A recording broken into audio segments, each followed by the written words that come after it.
কিরে,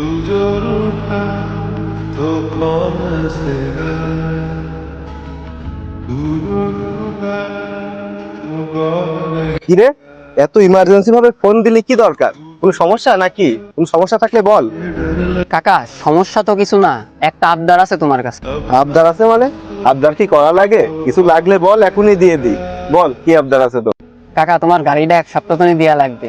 আমি এক জায়গায় যাব, তুমি কিন্তু না করতে পারবা না। না তো আমি কোনোদিনই করিনি, কিন্তু তুই যাবি না কোথায় আগে সেটা বল, শুনে দেখি আমি। আরে কাকা, গার্লফ্রেন্ডের নিয়ে কক্সবাজারে যাবো ঘুরতে। অনেক ধরেছে, আমি না করতে পারিনি, তাই মনে করলাম তোমার গাড়িটা নিয়ে যাও। আচ্ছা, তুই যে আমার কাছে এগুলো বলিস, তোর লজ্জা লাগে না? আমি না তোর কাকা? আরে কাকা, তোমার সাথে কি আমার সেই সম্পর্ক? তোমার গাড়িটা আমি নিয়ে যাব কাকা। বাড়িতে যদি কেউ শোনে তুমি কবা যে বন্ধু বান্ধবের সাথে ঘুরতে গেছি, খবরদার কবা না কাকা আমি গার্লফ্রেন্ডের সাথে ঘুরতে গেছি। আচ্ছা, তুই যে আমার কাছে এত বিশ্বাস করে কথাগুলো বলিস, এসব গোপন কথা আমি যদি মানুষের কাছে বলে দিই, কথাগুলো যদি পাস কান হয়ে যায়, তোর না ক্ষতি হয়ে যাবে? এত বিশ্বাস তুই কোথায় পাস যে আমি কারোর কাছে বলবো না? আরে কাকা, তোমার প্রতি আমার বিশ্বাস আছে। তোমার যদি কেউ মেরেও ফেলে, আমার সম্পর্কে তোমার মুখ দিয়ে একটাও কথা বেরোবে না। এই জন্যই তো তোমার কাছে সব কথা বলি আমি।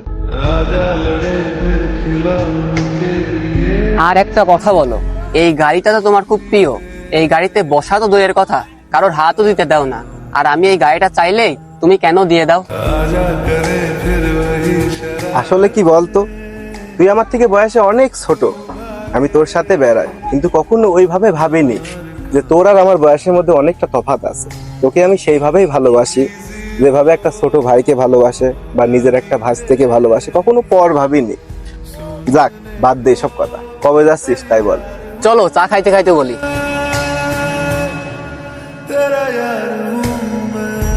কিছু কিছু মুহূর্ত থাকে যা শুধুমাত্র প্রিয় মানুষদের সাথে কাটানোর সময় গড়ে ওঠে, আর এই সম্পর্কের মাপকাঠি কখনো বয়স দিয়ে পরিমাপ করা যায় না।